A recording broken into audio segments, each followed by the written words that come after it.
Hi guys and welcome back to the Mighty Blues. My name is of course Cameron and welcome back today to another live stream. It is the player ratings to yesterday's defeat to Southampton at Goodison Park. Everton 1, Southampton 2 at Goodison. I apologise that this video wasn't out last night. Obviously, as I'm sure a lot of you will have seen, I stayed behind for the sit-in protest after the game. I'd done my instant match reaction in the ground whilst doing the protest, and then by the time I'd got home and uploaded the instant match reaction and had the internet connection to be able to do that, I just couldn't bear to even think about Everton for a second longer. So I decided, you know what, I'll do this video tomorrow instead. And then I've woken up today, I've gone to the gym, I've had a few little bits and bobs to do. And if I'm being perfectly honest with you all, I have tried my absolute very hardest to not even allow Everton to creep into my mind at any point during the course of the last sort of 24 hours or so after leaving Goodison Park. And there's very good reason for that. Listen, I've said countless amounts of times on this channel that no matter how many times you think you've seen it all with Everton, no matter how many times you tell yourself I'm numb to the pain, I'm numb to the situation, no matter how many times you try and tell yourself that you won't get emotional anymore and you accept it and it is what it is, it still never fails to hit home when you witness a performance and a result quite like that. A relegation 6-pointer, a relegation 9-pointer, a relegation 12-pointer, whatever you want to call it. Everton have ultimately lost another game of football against a team that are direct rivals to us in our quest to remain in the Premier League this season. And again, as we did when we played Leicester at Goodison Park, as we did when we played Wolves at Goodison Park, we've come up against a team that were towards the bottom end of the table. In fact, with Wolves and Southampton, both sides were bottom of the Premier League table when coming to Goodison Park, and we've lost both of those games. We also lost to Leicester before the break. They were in and around the bottom of the table. In fact, they may have been bottom as well. We, of course, have lost to Bournemouth twice as well before the break. So Everton have lost to 4 of our relegation rivals, 3 of them games being at Goodison Park over the course of the last few months or so since we last won a Premier League game. Everton now play West Ham United on Saturday, another team that are in and around us, another team in this relegation battle. However, this time this game is away from home, and we all know Everton don't do well away from home anyway. Even when we're having a decent season and we're playing well, we don't do well away from home. So, yeah, yesterday was a disaster from start to finish. I'm not going to talk about any of the antics that have happened off the field in terms of fans being, annoyed at players and cars and anything else that we may have heard prior to the game that may have happened, in the previous weeks regarding Everton's board, because I want to just solely focus on, the problem at hand yesterday, and that was, the 11 players on the pitch and the manager. Ultimately, we all know the massive issues that this football club are to do with that board. And listen, if it was my decision, that board would never visit Goodison Park ever again, any of them. They wouldn't be welcome at Goodison Park, but obviously I don't make that decision. But it was another complete capitulation. If I'm being perfectly honest, I don't quite understand how Frank Lampard is still in a job.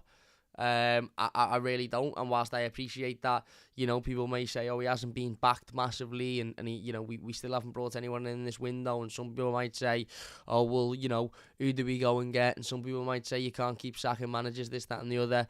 I understand all of that, and I agree with all of that. And as I've said before, and I will say again, Frank Lampard is by no means the biggest issue with this football club. However, I've also said, and I will say again, I don't think Frank Lampard is the solution, and I don't think Frank Lampard is the manager to get us out of this position and this situation. And whilst he did that last season, he did that coming into the football club. It was fresh, it was a new start, there was a little bit of a bounce. And as we have already mentioned, we had, Evertonians who once again, as they did yesterday before the game, turned up in their thousands to try and drag the team through, and it worked, on a number of occasions last season. It didn't work yesterday. And of course, as I keep mentioning, and I will continue mentioning, because I think it is a criminal offence that this lad was sold and not replaced. We had Brazil's number 9 up front, scoring goals and winning games of football for us. We now don't have that, and he has been replaced with 2 players who aren't even fit to wipe his boots, let's be perfectly honest. So, For me, Frank is pretty much done. I don't see how he turns this around. I really don't. I think tactically he showed again yesterday that he just isn't up to scratch. I mean, coming out at the end of the game and saying things like, I told the players at half-time that this wasn't much of a tactical, game. It was more about sticking together. That's complete and utter nonsense, because every game of football is about tactics. Every game of football is about how the managers of both sides set up, and more importantly, or equally as importantly, how they change if they need to change during the course of a game of football. And ultimately, the Southampton's manager changed and made changes, and sort of understood the need to go out and win that game of football, whereas Frank Lampard seemingly didn't, and seemingly just said this isn't about tactics, this is about sticking together, which is utterly nonsense.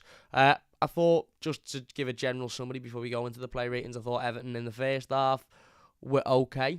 I don't think we were brilliant. We obviously went 1-0 up with a great goal by Amadou Onana. Great to see Amadou getting his first goal for Everton. I thought he was probably the only player that could have left that pitch with his head held high yesterday.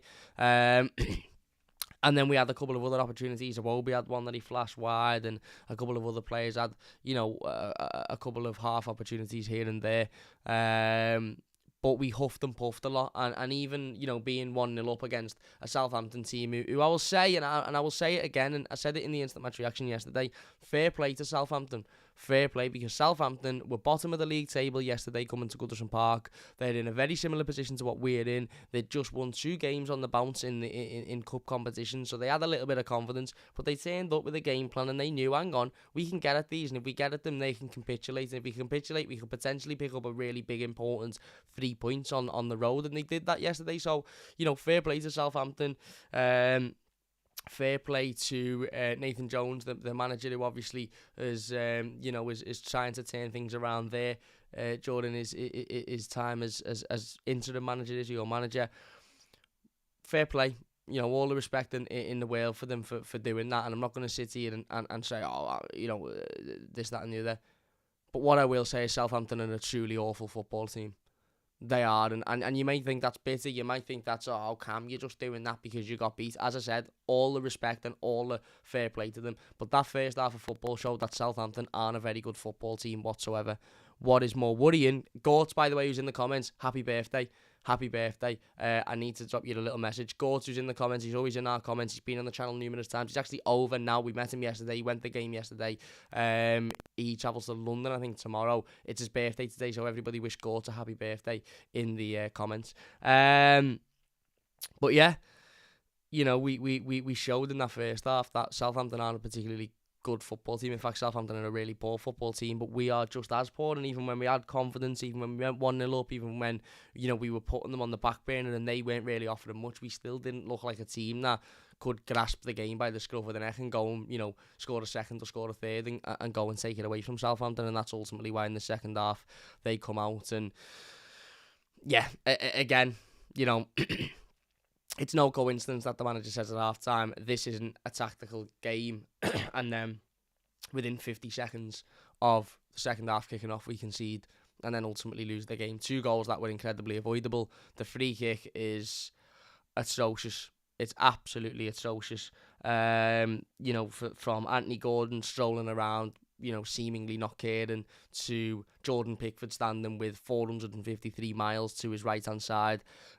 It's atrocious. But anyway, we have done the instant match reaction. If you want to check that out, it was during the sit-in protest yesterday. I stayed until I got kicked out. We were one of the last ones to get kicked out of the stadium. This is the play ratings. We obviously will be doing the game review tomorrow evening, so don't forget to join us for that one as well. That'll be live probably around about 4 or 5 o'clock, something like that. We'll be talking a bit more in depth about this one. But let's get into the play ratings because we've rambled for long enough. Straight in then, Jordan Pickford. I'm going to give Jordan, I'm going to give him a 5. No, actually, I'm going to give him a 4. And that 4 is he's getting 1 mark up because he made a good save in the first half.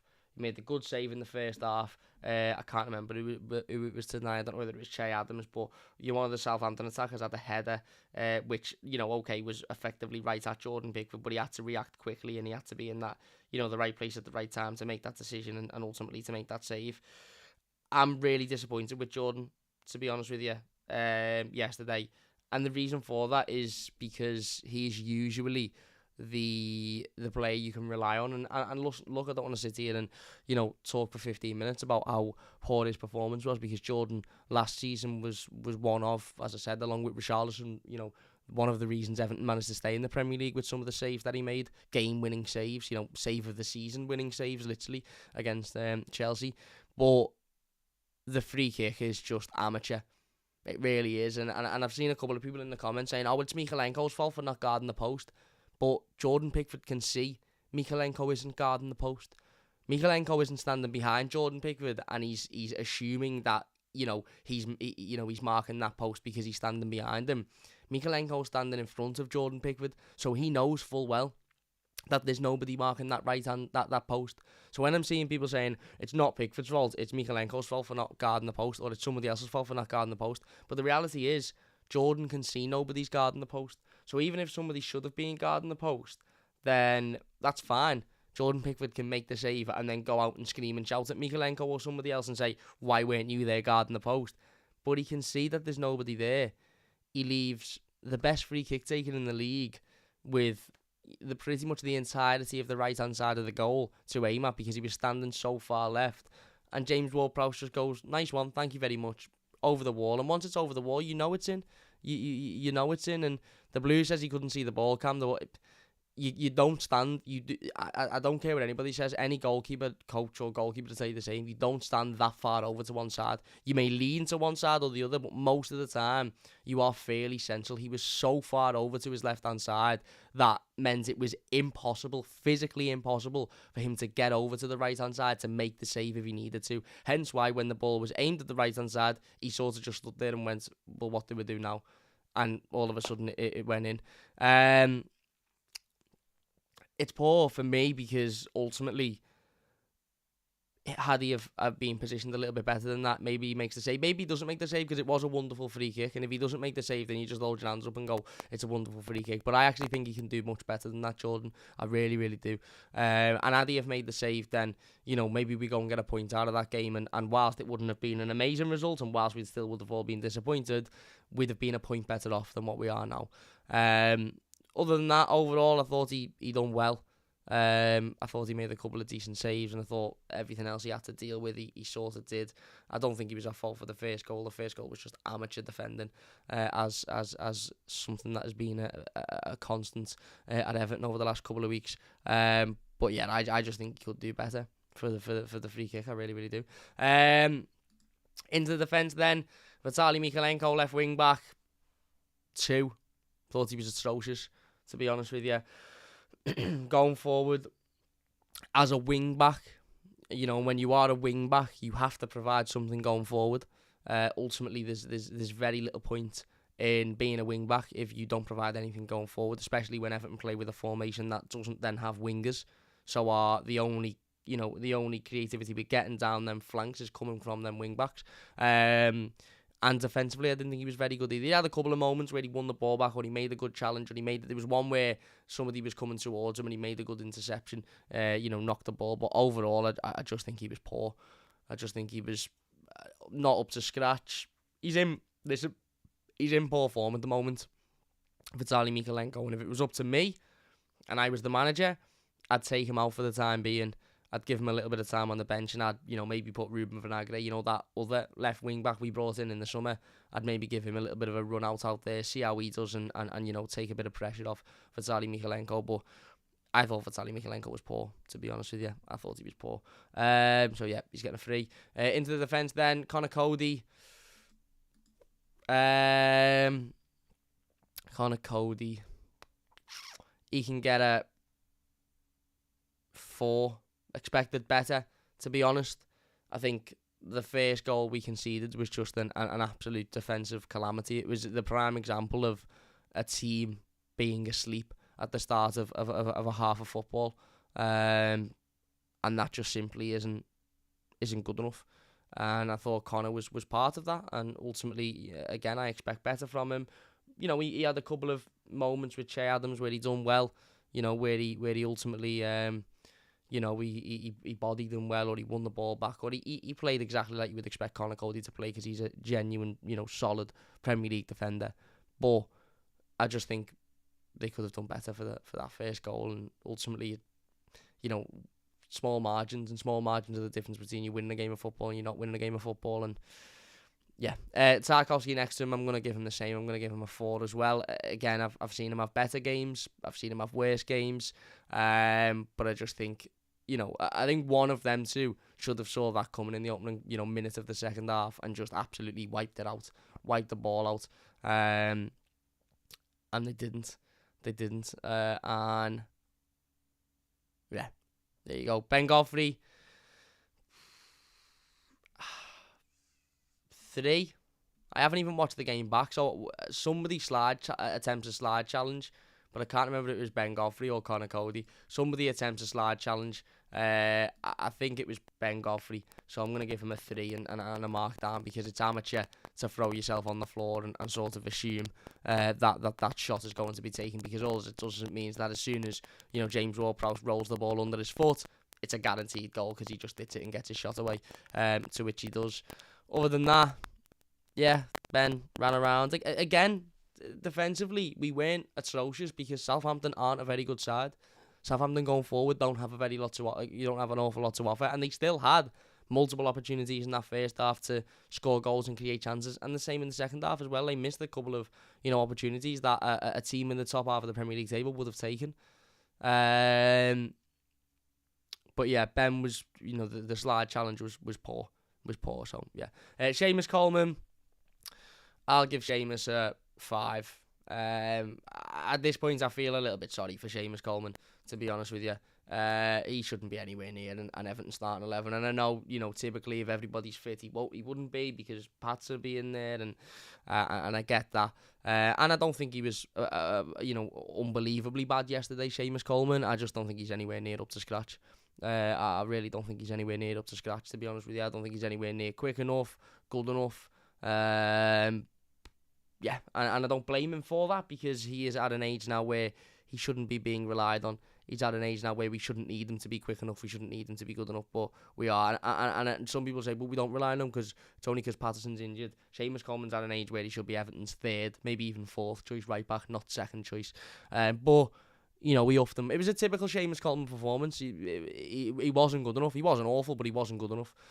Into the midfield then, Amadou Onana. I'm actually going to give Amadou a 7.5. I think he was the best player in an Everton shirt by a country mile, to be honest with you. Not only the goal he scored, which I felt was a really, really good header, good ball in by Damari Gray, and a good connection on it. But his overall performance, he made a really important tackle in the opening couple of minutes of the game to deny a Southampton counter-attack, which was a really important moment. And he made a couple of other tackles during the game. His passing was good, his movement was good, his interceptions were good, his work rate was there. You could tell he was working hard. He was trying to put the, he was trying to, put himself about and make something happen. And, again, as I said, I thought he was the best player in an Everton shirt yesterday. I don't think he was unbelievable. I'm not going to sit here and blow his trumpet, because we've just lost a game we absolutely couldn't have afforded to lose. But I thought he was the best in a blue shirt. Happy that he got his goal as well, and hopefully he can take a bit of personal confidence from that and move forward with that. Garner Gay then. I'm going to give Garner a 5.5. I think in moments he was good. I think there were moments where he won the ball back in good areas. There was moments where he intercepted well. There was moments where he made a decision and he ended up it got the better of the Southampton midfield. But then typically those moments were followed by a moment of madness. There was 2 or 3 times when he won the ball back and then lost it instantly. there were 2 or 3 times when he won the ball back, and then you're screaming. I was sitting there screaming in my seat, release the ball, release the ball, release the ball, release the ball, and he doesn't release the ball, and he ends up getting caught in possession, and then, he's completely out of the game. So I've seen a couple of people say, he was amazing yesterday, he was as good as Onana. He wasn't.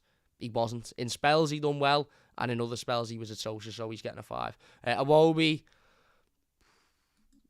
again, huffed and puffed.